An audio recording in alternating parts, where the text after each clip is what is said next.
design of simple span slab rails. Okay, so basically this is just following ka ng pinakaunang activity. So nagkwanta ato na sundon ng notes.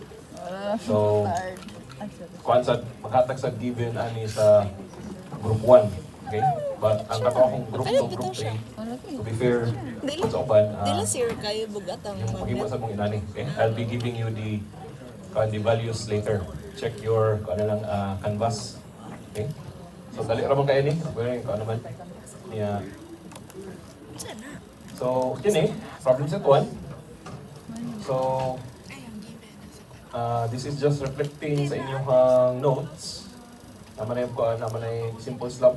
So, single span na niya, single span. So, basically, this is just a RC problem. This is just a practically slab or practically just a beam.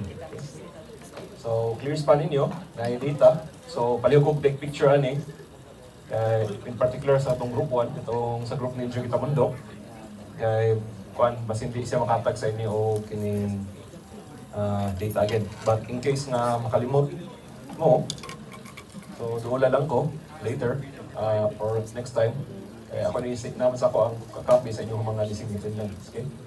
So clear width, that is 7.5. Live load is na-specify sa inyong data. Wearing surface, 7.75 mm, so that is for the dead load later. Abutment width for bearing, so kung sa may abutment width for bearing, that is your contact point. So pila ka inches or pila ka meters or pila ka millimeters na patong sa imuhang support. Okay? So FC, again, self-explanatory naman na AASTO classification. So ako lang ikuha sa inyo, I hope na familiar mo sa working stress design. Otherwise, kung di mo familiar, basi niya mabaguhan mo sa mga formulas diya sa inyong notes. Okay. As far as I'm aware, normally wala mo dito ng working stress. But working stress is highly advised for bridges kay to control your deflections. Okay?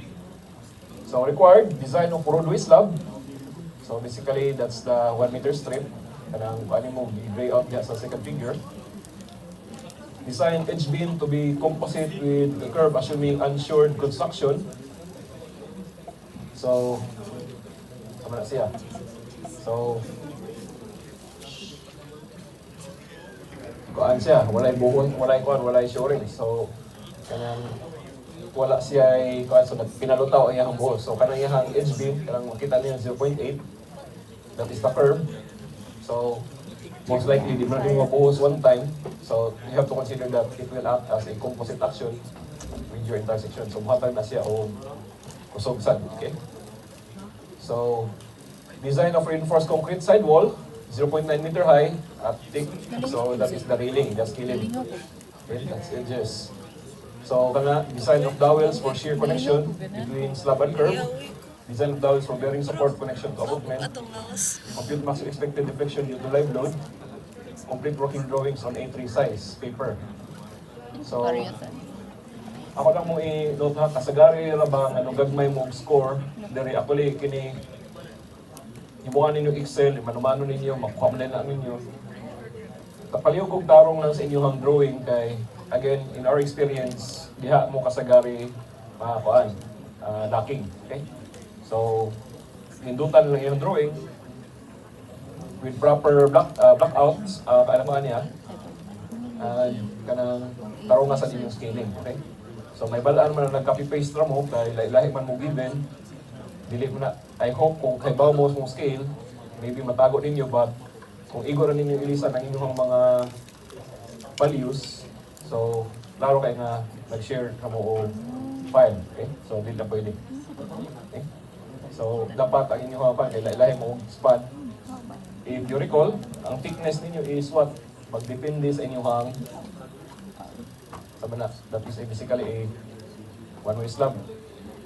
So, pag-ura mo na-discuss ang nagaina, kung saan pagkuha sa thickness. Okay?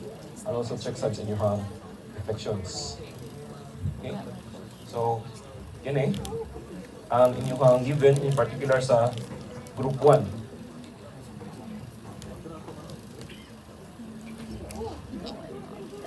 So palihog ko og take note sa inyong values. Ya katong group 2 and group 3 ako ra i-send later. Palihog na ako check sa canvas. Okay?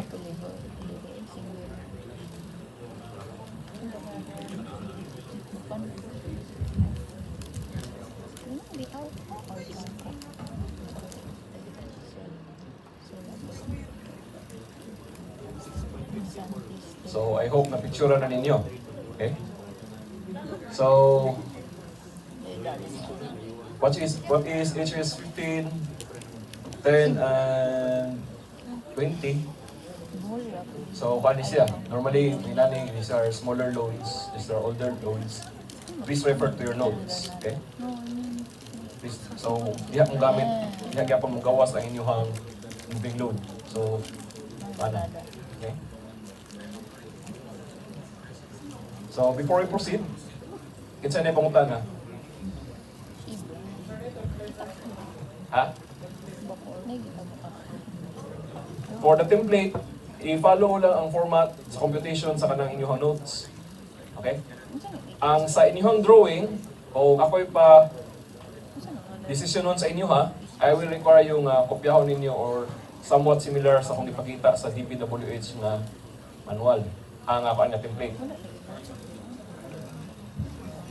Again, pag-practice na mo nga mga DPWH engineer. And again, dagan sa inyo diya padulong. Okay.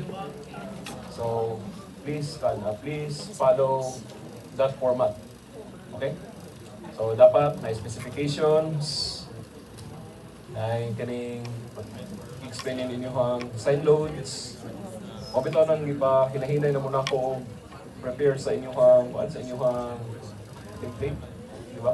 So, para magamit ninyo dayon this time. Any more questions? Deadline. Huwag ko pumunta na ninyo ilang mundo ka ba?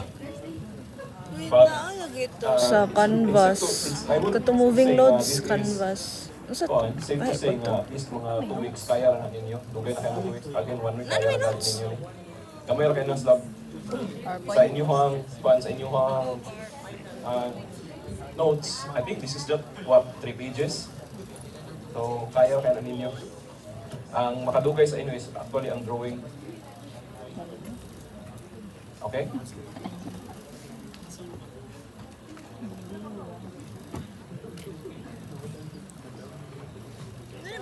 So ako nang i-close ha.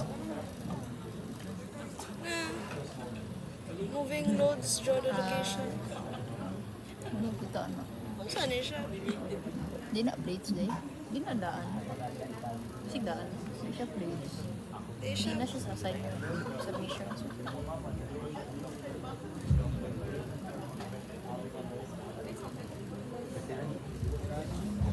Sir. Ashto LRFD Bridge 2017.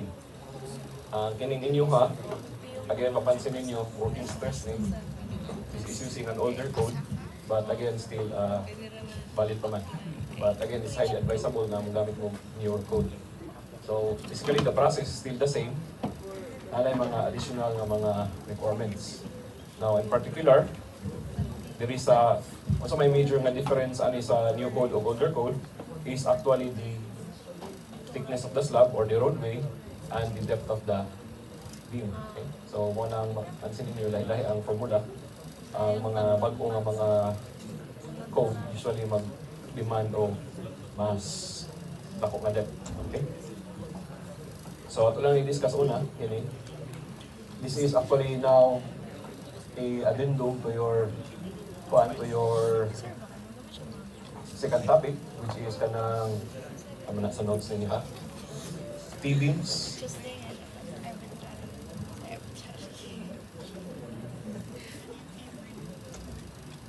Okay. Design of a T-beam or deck girder bridge. Okay? So, mga ni ang inyong next problem. Okay.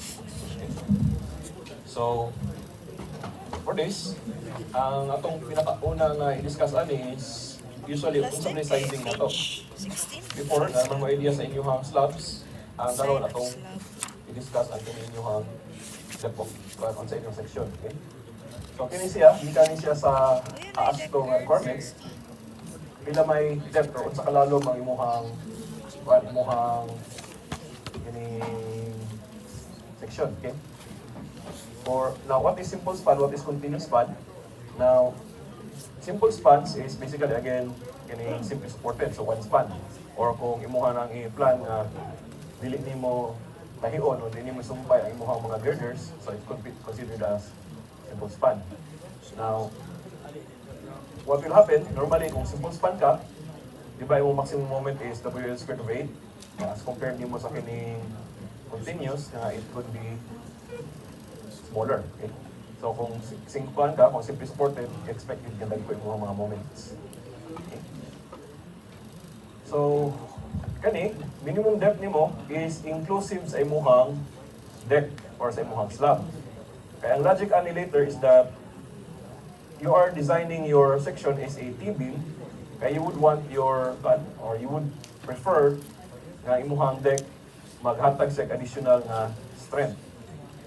Okay? Hatag sa additional strength sa inyong section.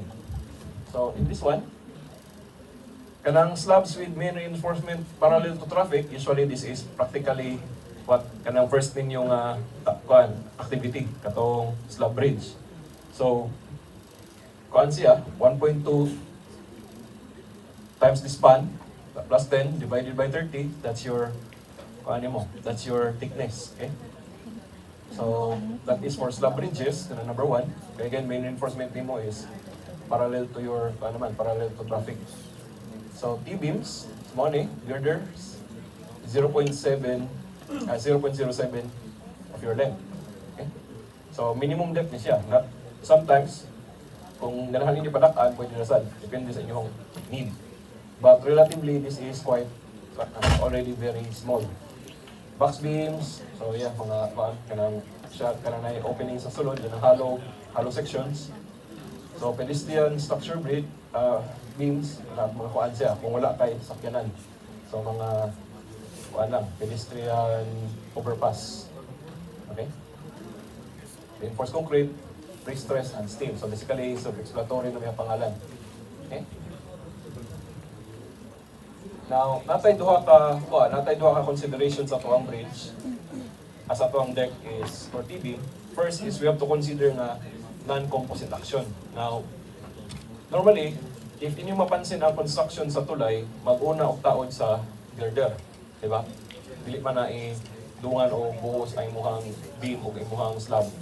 So, during ang nataod pa imuhang or during wala pa na dry ang imuhang slab, it is considered nga ang imuha lang beam is managdala sa load. So, in that phase, that is non-composite action. So, meaning, ang imuhang beam is not affected by the slab strength. Okay? So, purely dead load or purely weight yung gidala. Now, kanasad, you have to consider sad kay what if during some situation, madamage imuhang tulay, what if nga disconnect ang imuhang slab sa imuhang beam. So it will not act as a T-beam. So that is also a built-in redundancy. So at least factor of safety na nimo na dapat ubarog gihapon imuhang tulay maskin nga nawad-ad kusog ang imuhang slab. Okay? So dapat kaya ang imuhang kaya sa imuhang beams ang ang imuhang deck with its load. Okay? Again, that is for safety purposes. Okay? So, usually, kinesia occurs at location of negative moment where friction occurs at non-flange portion. So, kinesia, this is highly investigated when we are taking into account continuous spans. Okay? Kaya take note, pag negative moment man ka at areas or like there is or rather imuhang tawag imong compression side is nasa almost imuhang beam. Diri katapit sa may mga supports nimo, di ba? So, morning, we have to also check the non-composite action. For simple supports, usually wala man siguro kay instance nga naa sa bottom ang imong compression. So, it's unlikely na magamit non-composite. Okay, for simple sports. Okay. And also occurs when intended by designer to isolate the girder from the deck slab. So sometimes intended na siya nga designon siya for non-composite action kaya para sayon ang pag-repair sa tulay para pwede ra nimo ilis-ilisan ang deck sayon na pag-maintain. Okay? Kaya sometimes manggod kung imong i-consider nga imong deck naghatag siya o structural strength basin niya pag-repair kailangan na po ka mag-shoring or additional bracing before ka makahimo og mga repair works. Okay? So, mo niya para to. Composite action. What is composite action? Girder and the deck will act as a T-beam for flexural capacity. So, mo na ni dire ang inyong T-beams sa inyong reinforced concrete. Okay? So, T-beam top flange determined by ECI 318 as greater of 1/4 span, beam width plus 12 times thickness, or your girder spacing. Okay?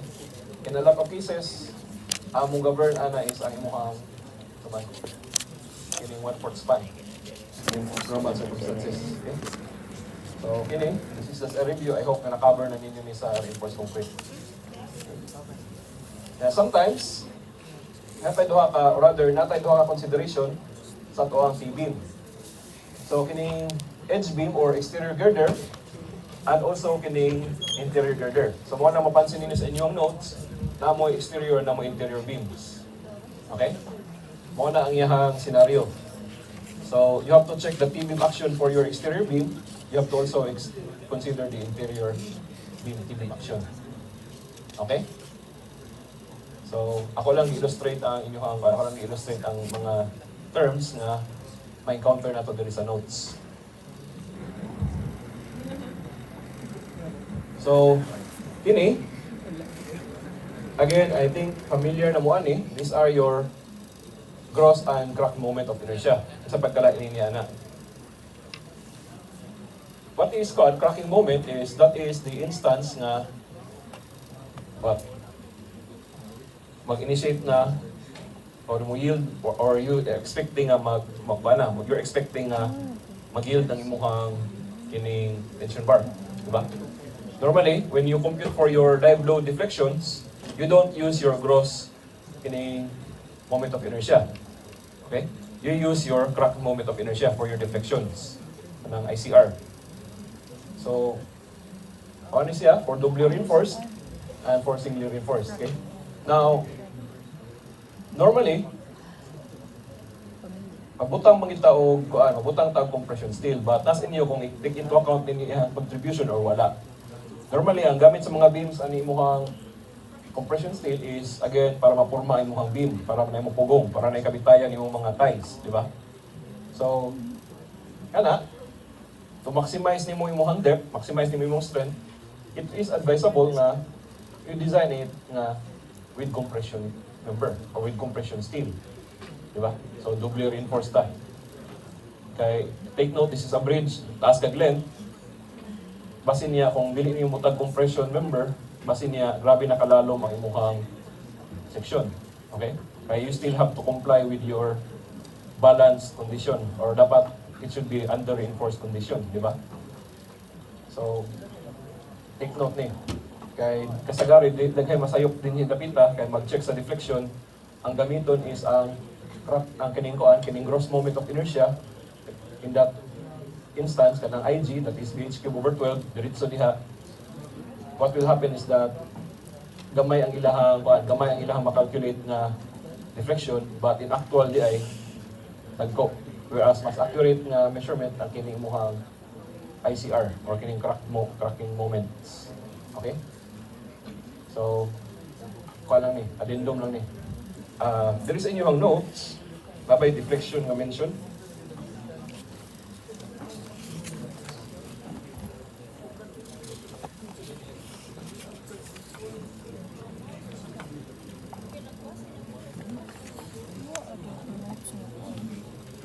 Murag wala, there is inyong notes ang deflection. But still, again, iba naman mo mula sa katong function of EI, katong 384 ba ito? Over EI, WL to the fourth. So, take note. Iba na itong problem gain na nga pagkuhan, natin problem gain na with regards to your deflection. So you can check it that way. So kana, T-beam.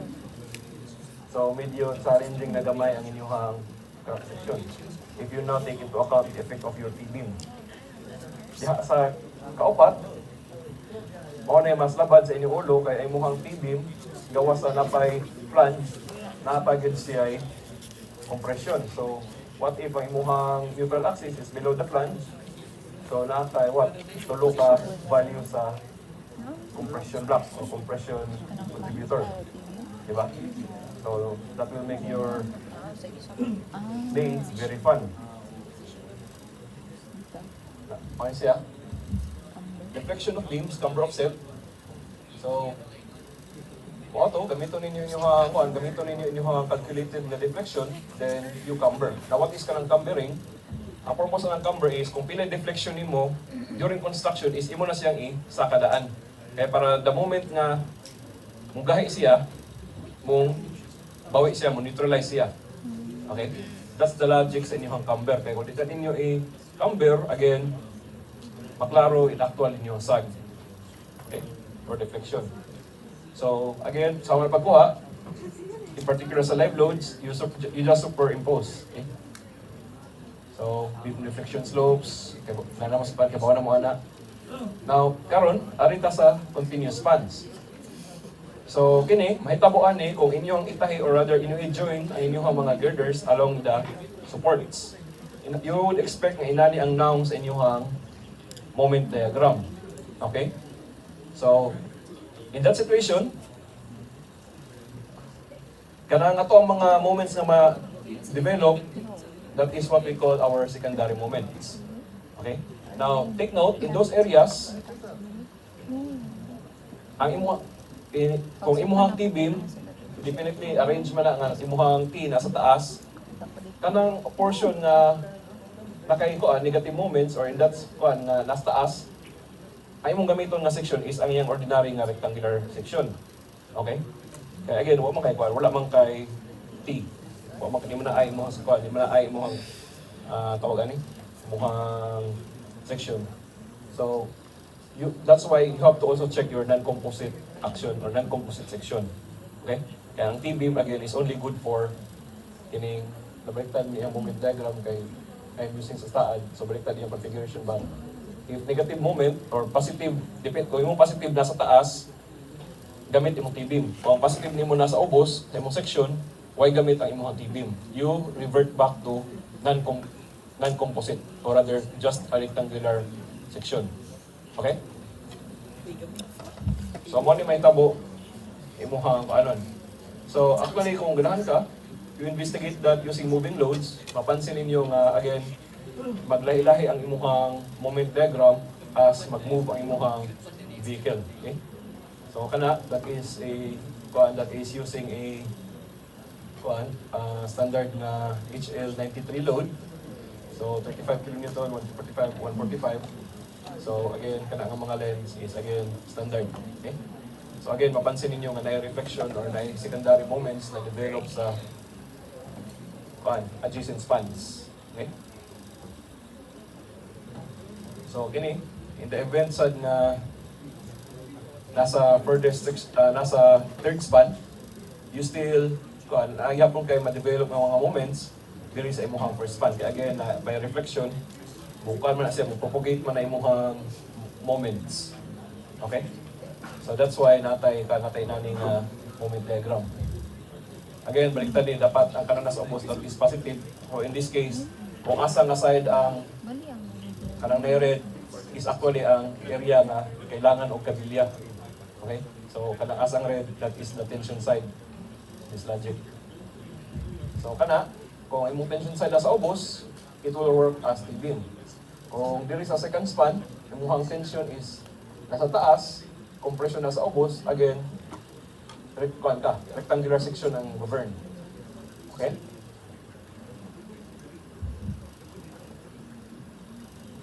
So, design for girder for construction phase. So, mao niya ako nga, again, wala man tay load condition, wala man sa imuhang aastong load combination kining construction phase. So design bridge girder if lifter is used to lift another girder across already placed beams. At ipakita na later. Design the bridge girder to be supported or carried lifted by equipment. So meaning by lifting hooks. So first condition is inana siya. Okay? So kana 2x girder plus deck, again most likely katunga sa imuhang bridge siguro na tukod para lang muagi ang imuhang lifter. So kana i-calculate o pila na imuhang pila ka tons ang imuhang lifter and also pila weight ang imuhang isa ka girder. Then you compute your pila yung ma-generate ng moment. Okay? In that condition.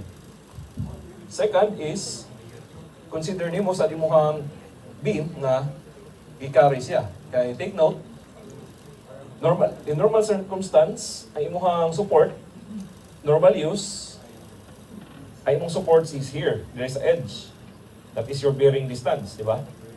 So kana, kung ang imuhang support nasa mga L over 4, mapansin ninyo nga maotro ang imuhang shear and moment diagram. Okay? So, kuha ni siya. So, pasin niya mabalik. Okay, kaya wala mo gi-design ang imuhang shear, wala mo gi-design ang imuhang moment for that condition. Okay? So, case example na is looking like that. So, this is a very common scenario. So, papansin niyo sa tunga na bali ang girder during construction. Okay? So, this is a common problem. Again, I've personally seen kanang mga projects nga inana ang resulta. Mahal na ba kayo ang isa ka beam? Okay? So, careful mo. So, lisod po kayo makita niya mo nga na-discuss siya inyong tulay. Basin niya umuwag story nga tawaan ng tulaya. So, wala yung mga agiana. Okay? So, careful lang. So, another condition sad is kini. Careful sad mo mga inani like kini dito ni sa kuan. Sa mo ni katong na-news siguro nga na igo sa gilid, na deads. So, kana, careful sad mo. Again, papansin ninyo, this was during construction.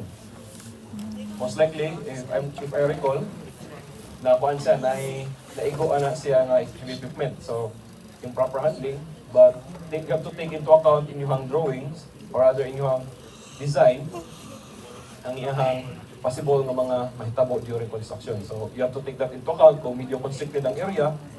So, there's possibility na magbangga yung equipment, so dapat incorporated sa inyong design. Okay? So, careful mo aning mga scenario. So, in my experience, sa tulay, mas daghay na disgrasya during construction kaysa after construction. Unless kung grossly under design for load ang imuhang tulay. Ako na siguro nakita in recent memory nga ni collapse ang tulay due to load is kato siguro sa Isabela. Normally ang tulay pag mo ika na i-fail sa design during construction pa mo fail na siya, okay? Or mo fail na siya maybe by obsolescence, meaning kung ang mga sakyanan is bukat na, or maybe ang iyang pre-stressing is wala nang kusog. Okay, those are the common ng mga times na mo fail. So it's quite unusual na during sa iyang lifespan mo fail siya by itself. Okay? So, these are actually just addendum sa inyong notes. Okay? Now, let's try to go through your notes step by step. Ito i-mention lang or the general idea sa inyong notes.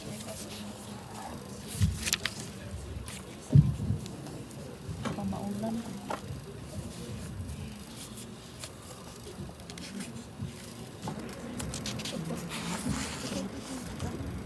So before we proceed, there mga questions. Again, that is an indeterminate beam. So, you have to take into account na what if may mga multiple vehicles at different locations. Okay? So here, problem is 15 meters span, clear width 8.8, live load is pitch is 20. So again, just refer to the previous topic for the pitch is 20 load. Protective cover, 172 kPa. So that basically what is that? That is your wearing surface. It's asphalt na. Okay? So, design is to meet AASHTO specifications. Bridge will consist of six parallel girders. So that is the kaning require. So wala na mong gipakuha pila ka buok. Kaya naghatag na siya ang problem. Naghatag na siya ng state. Okay? Sa slab design, pansinin niyo, trial slab thickness, diha, again, that is same sa ito ang ipakita kayo na. Okay? So, use thickness. So, yan include yung wearing surface. Okay? So, I think follow naman siguro mo niya sa total dead load for the slab.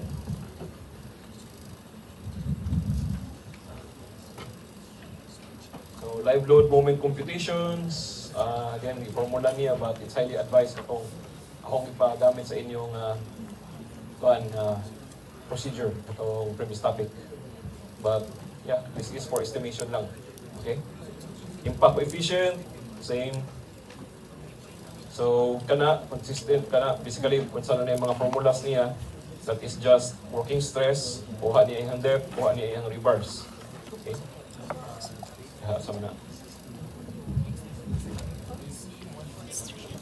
So, arita sa interior girders. So, here, medyo taas-taas na nga process kaya ngayon nakakuha ka beams to consider. Now, if you recall,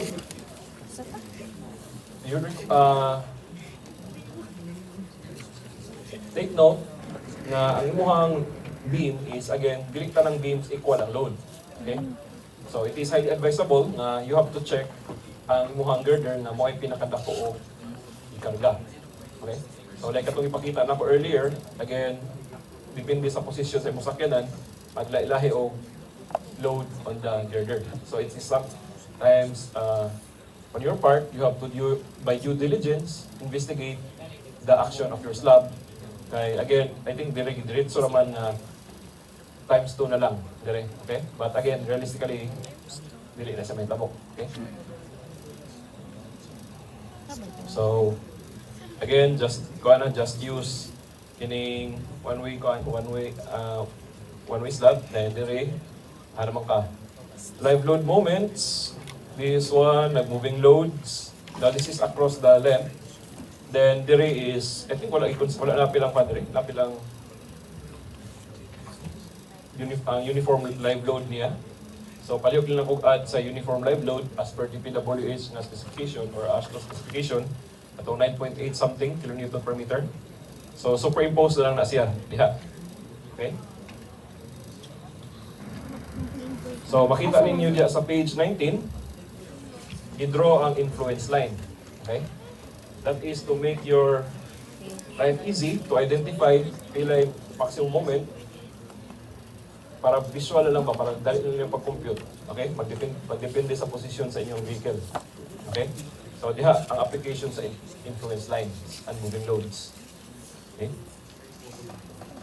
So, impact moment, same yapon before sa slab, nagyapon na siya. Then, total moment, dead load, kasama ng M36 at middle. Okay? So, kung ano ni, yan yung ang span. Okay? So, i-divide niya ang span. So, kini, ang gamit ani, ngano imong mga kuanon is that, for all we know, dili man equal ang moment nato. Dili sad siguro practical nga parehaso nato tanan ang imong kabilya all throughout. Kaya what will happen is that congested kayo and also mahal sad. Kaya as far as we know, basically as we go near the supports, magkagamay sad ang imong rebars. Okay? So makita na nato later, there is iyahang detailing. So dead load shears, so kana self-explanatory na moving load. So arita sa page 21. May gawas na ang T-beam.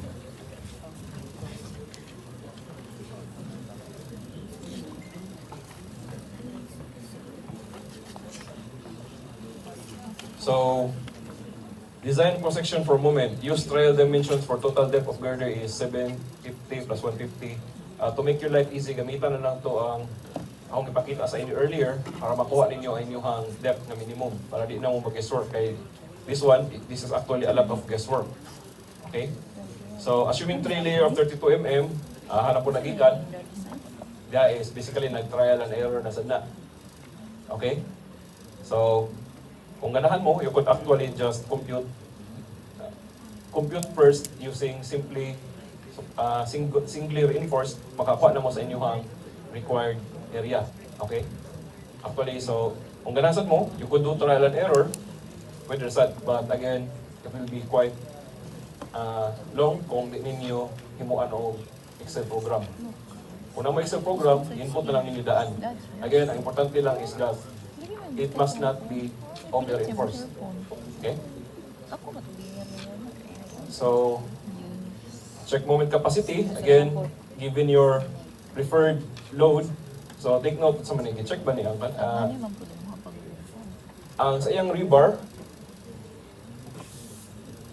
ang net area, ang pagbantay mo diha, kay pangitaon na ninyo ang pangitaon ninyo ang center sa inyong kining tawagan ni rebar group. Okay? So, it is a lot easier. You just, for the meantime, you use a kining isa ka total area sa imuhang rebars. Okay, kung inani nga arrangement, what will happen is that wala man sa center ana imuhang wala man sa center ana imuhang kining sani total steel area or representative niya. So pangitaon nimo iyahang Y bar kung inani nga situation. So to make your life easy, try to make it symmetrical. Okay, so ayaw ning murag na ay duha ka buhok na nasangit sa taas. Okay, again, this will push your Y bar slightly higher. Okay? Di siya in the middle ana iyang group. So, kana compute moment of inertia. So basically that is just the transfer formula. So, moment capacity based on concrete stress. Take note imuhang I, that is your gross moment of inertia. Gamit, okay? Plus area sa imuhang plus moment of inertia sa imuhang bakal. Okay? That is not yet using your craft moment. Okay? So, moment capacity based on steel stress. Yeah, sama na siya. So, working stress is yung formula, no? So, diha, tanawa ka na nga figure sa page 22. Mao na ang gamit sa inyong pag-subdivide, pangitaon nimo ang moments at different portions or different sections. Kaya para ang imuhang rebars will also adjust.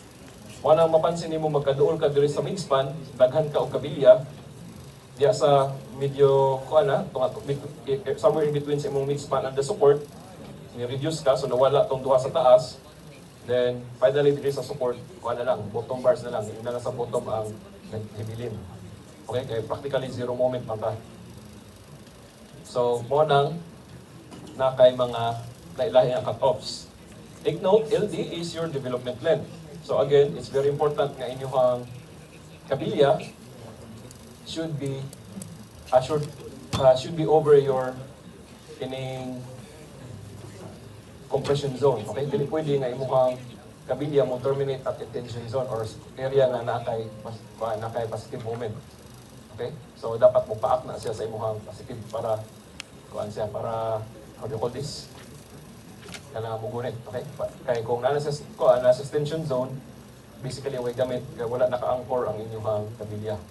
Okay, so this is again, I think kaya po naman siguro mas RCN, I hope sabot na mo sa logic and anchorage.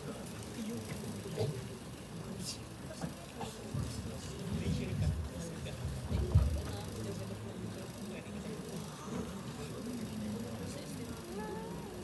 So, shear, verticals are fun. There is a page 24, lalo there yung exterior girders ninyo. So, again, the process is basically the same. Ang imulang bantayan is ang iyang T-beam action. Kana sa imuhang tawagan kaning naka-cantilever nimo. Now, take note, ang kana inyong curve or kana iyang sidewalk, you call the sidewalk, kapre sa inyong problem 1, it could act as a kining T-beam, okay? Basin niya na contribution. Sometimes wala, sometimes naa.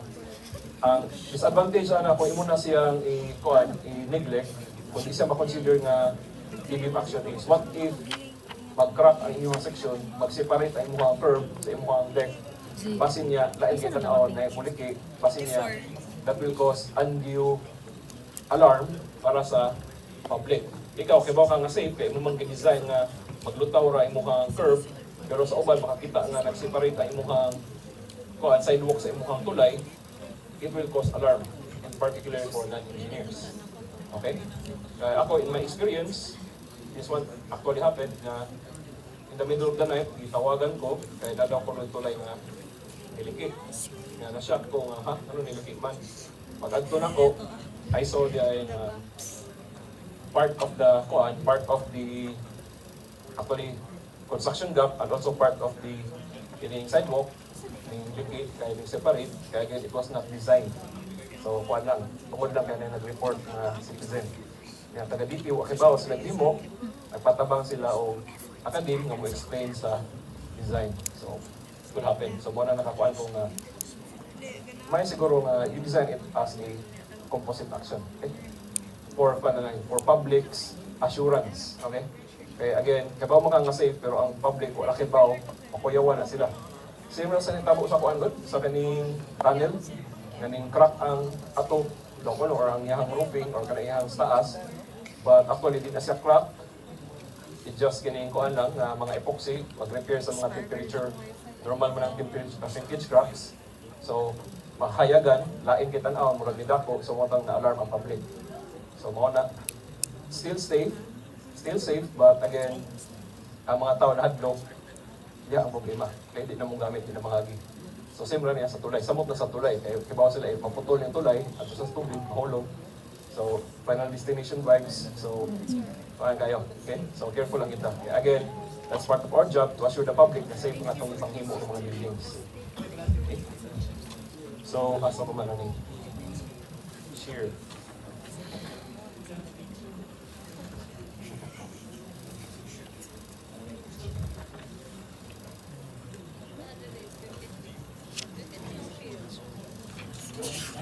Nagtutuan natin yung panita. Ako particular na topic yung panita.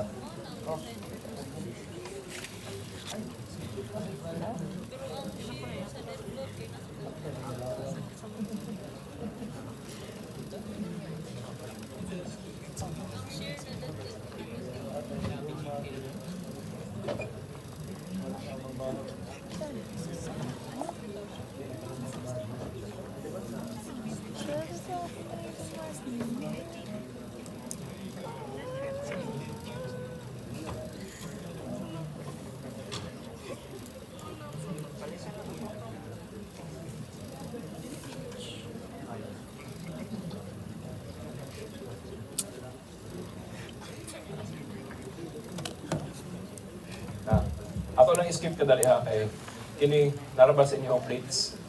Di ba gipa-design sa inyo ang shear connectors? Di ba? I remember mo earlier. Now, mapansin niyo diya sa kuan, wala diya sa inyong girder ang kuan topic sa shear connector. So, unsay man nga naman ang girder, mapansin niyo sa inyong detailing kada sa page na may drawing pinang section. Just sa page 21, napansin ninyo nga ang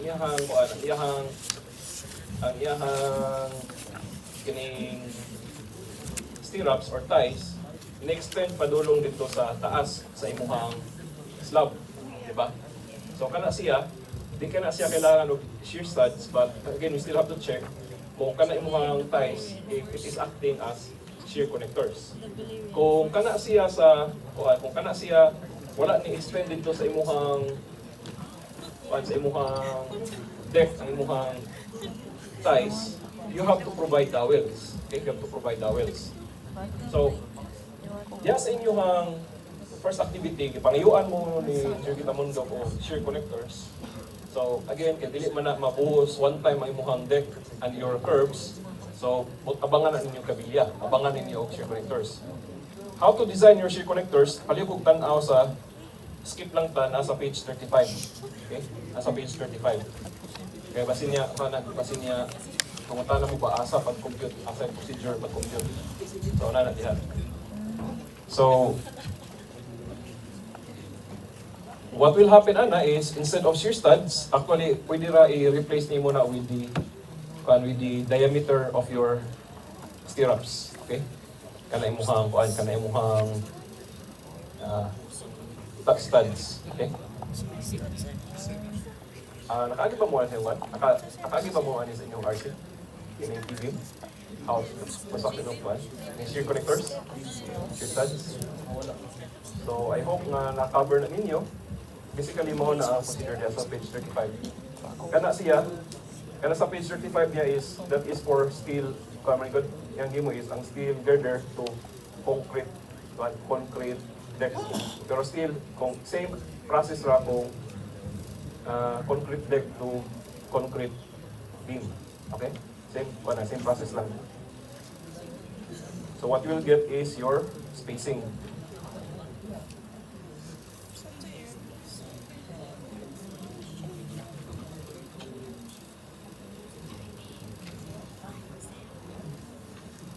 So I think more siguro na ako. So, any concerns? Any questions? I-run through sa ninyo. Sige lang, i-run through ninyo na. Labaw na inyo ang first plate. Then, reserve na to ang next meeting sa mga questions. Okay? Kaya hindi ko na paspas kayo dahil wala niya. Patong-patong na. So, para man, any concerns, any questions, clarifications, anything out of the ordinary nga mga pangutana? Pwede ask. Canvas.